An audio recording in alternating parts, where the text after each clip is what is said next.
What's up, everyone? Welcome to a new episode of One with Life. Andy here.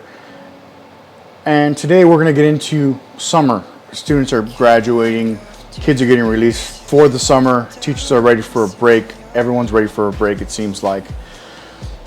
And one thing I've thought about as I reflect on summer reaching us, or us making it to summer, is when I was young, school, and even after I graduated high school, get into college, I never gave myself permission to rest. When I was in school, yes, obviously I did rest, sleep in, stay up late, enjoyed all of that.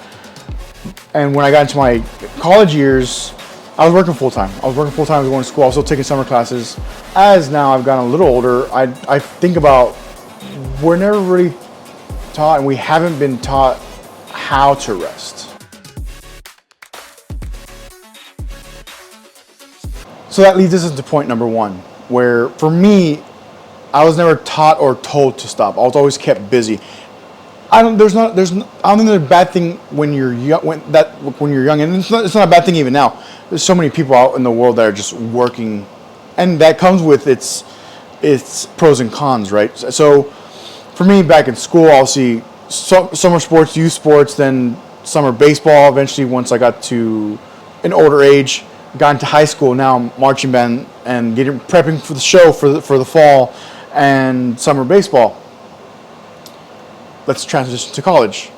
I get a full-time job. I'm going to school full-time. I'm taking summer classes because my goal was trying to finish. I just wanted to be done. But with that was this snowball effect that I think ultimately led, or at least it helped lead me to not having fun anymore as a musician. And that's not what today's about, but it was this snowball effect where and I'm trying to paint the picture, because it's not like I didn't sleep, but also I was drinking who knows how many milligrams of caffeine then, and it wasn't coffee, energy drinks and so on. Plus just general diet, right? Even though I found myself intermittently working out.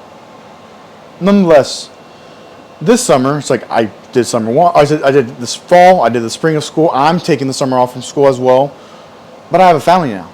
I have different objectives, I have different things to look forward to, different things I want to do. There's similarities because I have a whiteboard literally here that you can't see, but I have it here. I write my to-dos. Sometimes my daughter reminds me, hey, don't forget to do this. Hey, don't forget the trash, so on and so forth. The responsibility is different, but I could fall into that same kind of trap. Moving into point number two is rest isn't what you think it is. So you can lead yourself into this momentum snowball effect, which is good. Momentum's good, especially if you're trying to develop a business, so on and so forth. But that's where the argument of rest is important. Now, rest doesn't mean doom scrolling on social media or just spending your time on a screen of any type. Because rest has to be intentional. That's one thing I'll say I drive here at home, where we could be doing other things that propel us to the goals and objectives that we have, versus getting stuck for 45 minutes, an hour plus. And something that I think is something that we don't know, but the point of this episode and the conversation as a whole is momentum's good, rest is mandatory. But I think the next piece that I've already touched on is that you shouldn't feel guilty for resting either. You need rest. The idea of summer is great because it's a time of rest and kind of resetting yourself and detaching yourself from the workplace. That's hard to do now with social media. That's hard to do now with all these apps and communication and texting and so on and so forth. It's like, then when are you resting? It's like, well, I'm not at work. It's like, but we're still having these conversations. And I just push to detach yourself from the situation. It's harder to do that in the military, because especially if you're in the barracks, you're not married, so on and so forth. It's cool, right? but unless you leave the area, you at least I never felt like I was truly resting. I would take my vacation, I would take my time, we'll say vacation, but time off, so on and so forth, to reset, recalibrate. We use those terms because they're necessary, and I truly think they are necessary. But one thing to add to this resting, screen time aside, is reading books.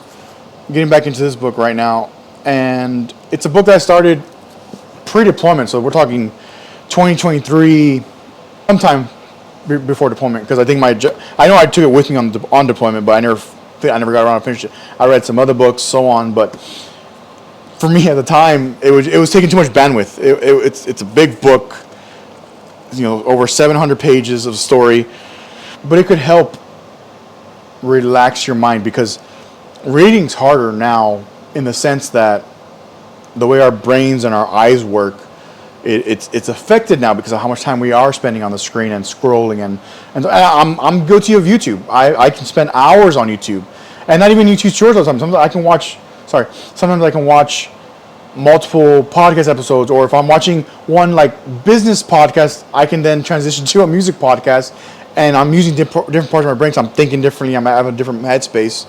And one thing that I'm aiming for this summer is we showed my daughter recently the Harry Potters. I think we did over Christmas or over spring break. Either way, we watched them over a week or so, whatever. It was like one a day. We tried to do like one a day or something like that.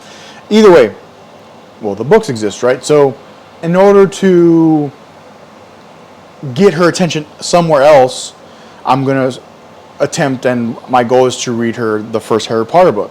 And she's looking forward to it. I told her about it and so on. So that whatever time we do spend on reading, and there's some math that she'll be doing over the summer, there'll be some rewards to that, because one of the ideas I have is, hey, I'll give you some more screen time for every hour we spend on math or reading passage, so on and so forth.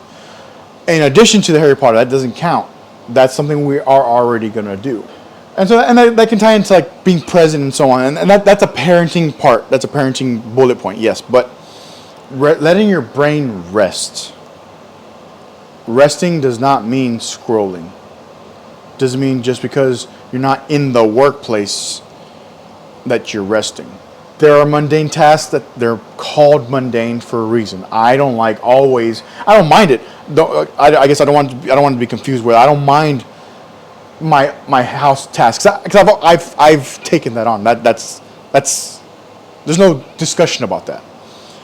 But it's the same task, and I'm just talking about the repetitiveness of how a task can be, and that's also okay.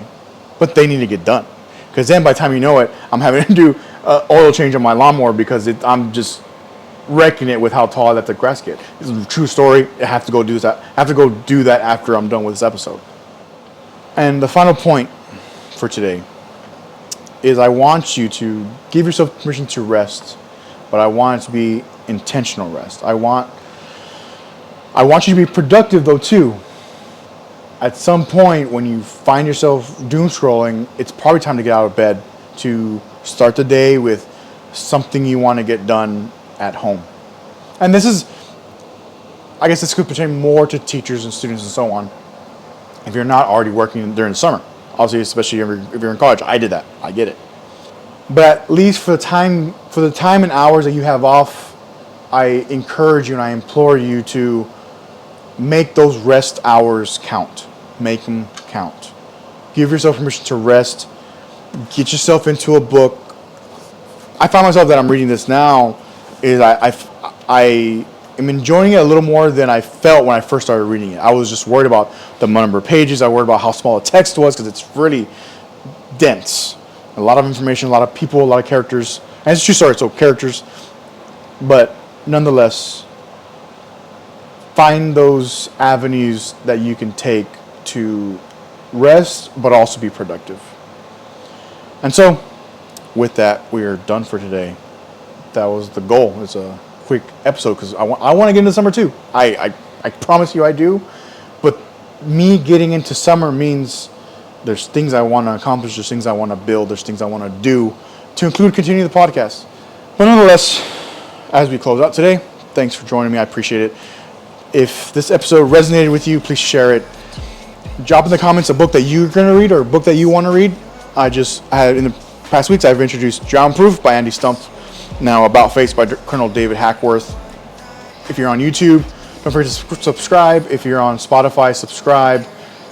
Leave a rating. Those help. I'm very appreciative of whenever I do see that I've gained a single subscriber. I've gained a comment or more watch hours. Either which way, I appreciate it, and I look forward to hopefully over the long term keeping this momentum going. So enjoy your summer. Get your proper rest. Get some things done that you actually want to do, not something that you feel might be like dragging you along. And so until next time, keep moving with life.